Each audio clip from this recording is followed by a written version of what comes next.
Hello dear student, स्वागत है आप सभी का समृद्धि सोशलॉजी क्लासेस में। अपनी सीरीज को आज हम कंटिन्यू करेंगे और प्रश्न नंबर 401 से अपने प्रश्नों को हल करना प्रारंभ करेंगे। तो चलिए अपनी क्लास को स्टार्ट करते हैं। देखिए प्रश्न नंबर 401 है, समाज शास्त्र में सबसे पहले सामाजिक संरचना शब्द का प्रयोग किसने किया। ऑप्शन में है हर्बर्ट स्पेंसर, पार्सन्स, दुर्खीम या वेबर। तो इसका जो पार्सन्स आंसर है ये राइट आंसर नहीं है, गलती से इसमें ये टिक हो गया है।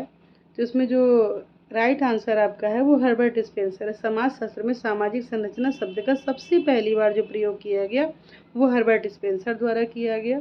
उनकी पुस्तक थी द प्रिंसिपल ऑफ सोशलॉजी, जिसमें उन्होंने इस शब्द का प्रयोग किया।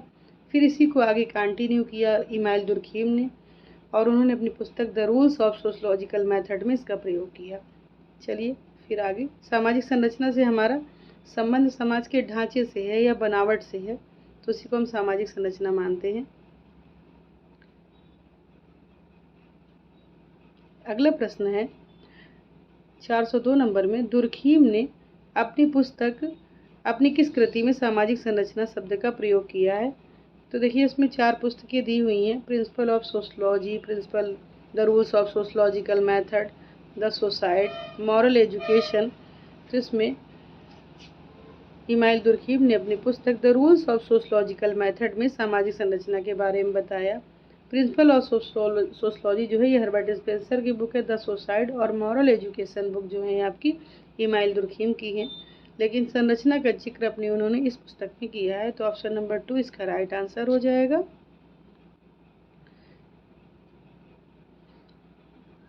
अगला प्रश्न है हमारा, आइडियोलॉजी एंड यूटोपिया पुस्तक के रचनाकार कौन है। ये बहुत ही इंपॉर्टेंट पुस्तक है और मोस्टली एग्जाम में पूछी जाती है। ऑप्शन में है पार्सन्स, कार्ल मैनहीम, गिन्सबर्ग, मैकाइवर एवं पुएच। तो ये पुस्तक कार्ल मैनहीम की है। इसका राइट आंसर ऑप्शन नंबर 2 हो जाएगा।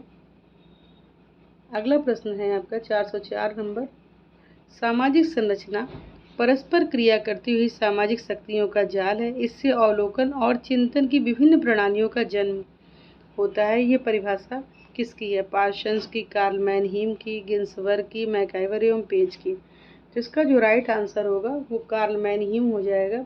तो देखिए आपको इसमें कीवर्ड याद रखना है। तो सामाजिक शक्तियों का जाल जो है ये इस परिभाषा का जो है वो कीवर्ड है, तो इसको याद रखेंगे तो कभी भी गलत नहीं होगा। सामाजिक शक्तियों की जाल की बात सामाजिक संरचना के संदर्भ में कार्ल मैनहीम करते हैं। अगला प्रश्न है आपका 405 नंबर, सामाजिक संरचना परस्पर संबंधित संस्थाओं, एजेंसियों, सामाजिक प्रतिमानों तथा साथ ही समूह में प्रत्येक सदस्य द्वारा ग्रहण किए गए पदों तथा कार्यों की विशिष्ट क्रमबद्धता को कहते हैं।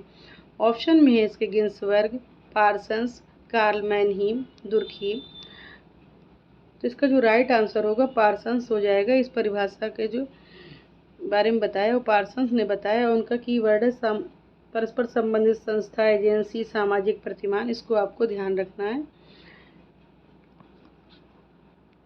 अगला प्रश्न है आपका 406 नंबर में, थ्योरी ऑफ सोशल स्ट्रक्चर पुस्तक के रचनाकार कौन है। ऑप्शन में है मजूमदार एवं Madan, Johnson, brown, SF nodal. तो थ्योरी ऑफ सोशल स्ट्रक्चर पुस्तक जो है वो एसएफ नोडेल की है। तो इसका जो राइट आंसर होगा ऑप्शन नंबर 4 हो जाएगा। अगला प्रश्न है 407 नंबर में, जिसमें परिभाषा पूछी गई है, सामाजिक संरचना के अंग या भाग मनुष्य ही है और स्वयं संरचना संस्था द्वारा परिभाषित और नियमित संबंधों में लगे हुए व्यक्तियों की एक क्रमबद्धता है। यह परिभाषा किसकी है। ऑप्शन में है नाडेल, रेडक्लिफ ब्राउन, जॉनसन, मजूमदार एवं मदान। देखिए वैसे तो समाज की जो संरचना होती है वो अमूर्त होती है, क्योंकि समाज में जो होते हैं वो सामाजिक संबंध होते हैं और सामाजिक संबंधों को हम अमूर्त मानते हैं, मूर्त नहीं मानते, क्योंकि किसी के संबंध को हम छू नहीं सकते हैं। लेकिन रेडक्लिफ ब्राउन और नोडेल दो ऐसे विद्वान हैं, इन्होंने सामाजिक संरचना को मूर्त माना है। इस चीज़ को भी आप कहीं नोट डाउन कर लें। तो रेडक्लिफ ब्राउन ने और नोडेल ने सामाजिक संरचना को मूर्त माना है। बाकी आपके मैकाइवर एवं पेज हो गए, पार्सन्स हो गए, इन्होंने सामाजिक संरचना को अमूर्त माना है।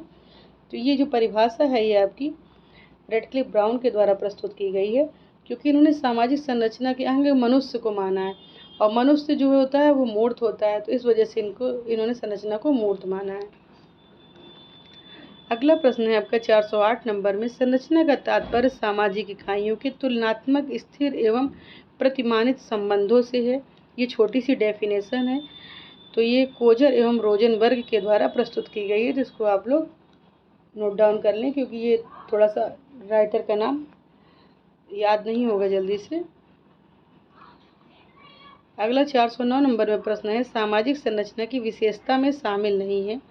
ऑप्शन में है, देखिए इसमें सामाजिक संरचना की 3 विशेषताएं बताई गई हैं, उसमें और एक विशेषता ऐसी है जिसमें जो सामाजिक संरचना की नहीं है। 4 विशेषताओं में 3 विशेषता सामाजिक संरचना की हैं और एक विशेषता सामाजिक संरचना की नहीं, तो उसी को हमको समझना है। इसमें बताया गया है सामाजिक संरचना बाहरी स्वरूप का बोध करती है, तो ये बात तो है, बाहरी ढांचे या बनावट से सामाजिक संरचना का संबंध होता है, तो ये बात तो बिल्कुल राइट है आपकी कि सामाजिक संरचना बाहरी स्वरूप का बोध करती है, ये चीज़ सही हो गई। दूसरा है आपका, सामाजिक संरचना अखंड व्यवस्था नहीं है, मतलब समाज की संरचना के कई खंड हैं, ये भी बात बिल्कुल सही है, समाज की संरचना के कई खंड हैं, अखंड व्यवस्था नहीं है ये। सामाजिक संरचना अंतर संबंधित इकाइयों की एक व्यवस्थित रूप है, ये भी आपका सही है।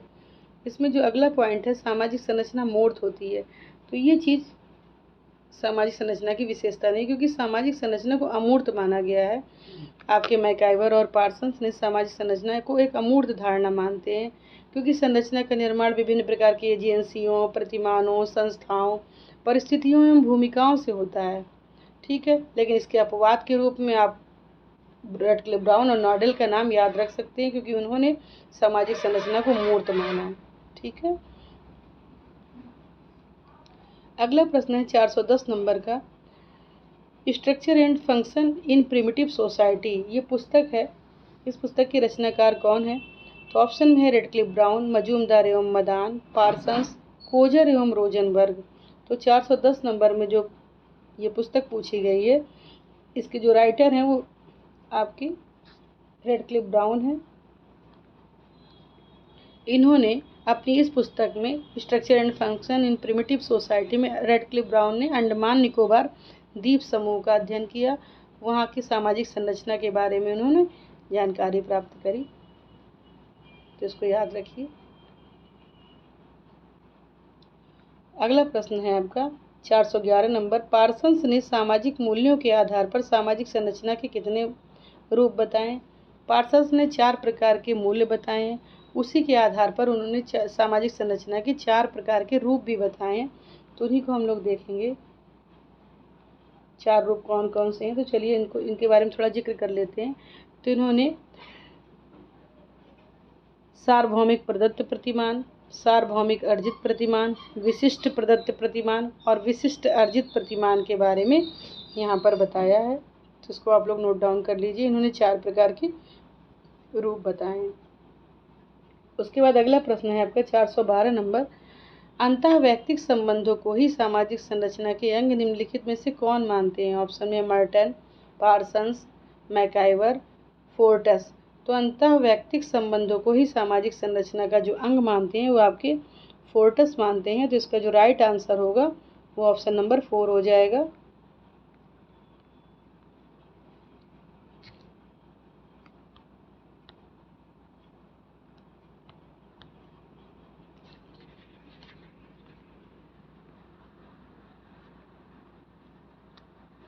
उसका 413 नंबर प्रश्न है आपका, कार्ल मार्क्स ने संरचना के कितने प्रकार बताए हैं? तो कार्ल मार्क्स ने संरचना के 2 प्रकार बताए हुए हैं, एक है अधोसंरचना और एक है अधिसंरचना। अधोसंरचना मतलब उन्होंने बुनियादी संरचना, जिसको उन्होंने इंफ्रास्ट्रक्चर कहा है, अधिसंरचना जिसको उन्होंने सुपर स्ट्रक्चर कहा है। इस प्रकार के 2 संरचना के बारे में इन्होंने बताया है, अधोसंरचना और अधिसंरचना।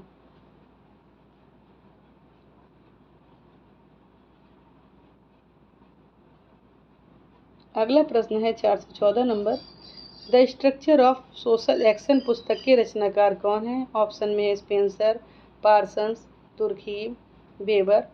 तो the structure of social action जो पुस्तक है ये आपकी ये पार्सन्स के द्वारा दी गई है, तो इसको नोट डाउन करके लर्न कर लीजिए।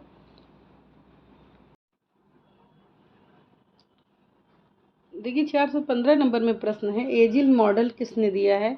तो एजिल मॉडल में AGIL सबकी मीनिंग का अलग अलग मतलब बताया। ए से मतलब अनुकूलन है, जी से मतलब किसी गोल का या लक्ष्य का निर्धारण करना है, आई का मतलब प्रतिमान जो रक्षण मतलब किसी चीज़ को बनाए रखना, और एल से मतलब है एकीकरण, लेटेंसी जिसको बोला गया है। तो इस प्रकार से ये जो व्यवस्था है ये पार्सन्स के द्वारा प्रस्तुत की गई। एजिल मॉडल की बात जो है पार्सन्स करते हैं। तो इसका राइट आंसर ऑप्शन नंबर 1 होगा। उसके बाद अगला प्रश्न है आपका 416 नंबर का, स्ट्रक्चर एंथ्रोपोलॉजी पुस्तक के रचनाकार कौन है। ऑप्शन में है लेवी स्ट्रॉस, मर्टन, पार्सन्स और वेबर। तो स्ट्रक्चरल एंथ्रोपोलॉजी पुस्तक जो है वो लेवी स्ट्रॉस की है। तो इसमें ऑप्शन नंबर 1 करेक्ट होगा। उसके बाद अगला प्रश्न है theory of social structure. Theory of social structure जो पुस्तक है इसके रचनाकार कौन है। तो थ्योरी ऑफ सोशल स्ट्रक्चर पुस्तक के जो रचनाकार हैं वो नॉडेल हैं। इसी तरीके की सेम एक मिलती जुलती पुस्तक है,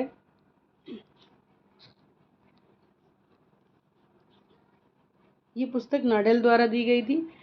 इसी तरीके से मिलती जुलती पुस्तक है social theory and social structure, ये है थ्योरी ऑफ सोशल स्ट्रक्चर। उसी तरीके की मिलती जुलती पुस्तक मर्टन ने दी है जिसका नाम है social theory and social structure. तो इन दोनों को आप लिख लीजिए तो लर्न करके, क्योंकि थोड़ा सा ही कन्फ्यूजन है इन दोनों में और उससे गलत भी हो सकता है, तो इसको नोट डाउन करके लर्न कर लीजिए। अगला प्रश्न है आपका 418 नंबर का, प्रकार्यात्मक विकल्प की अवधारणा किसने प्रस्तुत की है। ऑप्शन में है मर्टन, नाडेल, ब्राउन और दुर्खीम। 418 नंबर में प्रश्न दिया हुआ है। तो प्रकार्यात्मक विकल्प की जो अवधारणा है वो मर्टन के द्वारा प्रस्तुत की गई है। तो इसका राइट आंसर ऑप्शन नंबर 1 होगा। अगला क्वेश्चन 419 नंबर में है, पार्सन्स ने प्रकार्यवाद को किस नाम से पार्सन्स के प्रकार्यवाद को किस नाम से जाना जाता है। ऑप्शन में है, इसमें ऑप्शन नहीं दिया है। पार्सन्स का प्रकार्यवाद जो है वो संरचनात्मक प्रकार्यवाद के नाम से जाना जाता है। तो इसको आप लोग लर्न कर लीजिए, क्योंकि अधिकतर एग्जाम में इस तरीके के क्वेश्चन पूछे गए हैं, उसी के आधार पर ये सीरीज चलाई जा रही है। उसके 420 नंबर में प्रश्न है आपका, मर्टन के प्रकार्यवाद को किस नाम से जाना जाता है। तो मर्टन के प्रकार्यवाद को व्यवस्थित प्रकार्यवाद के नाम से जाना जाता है।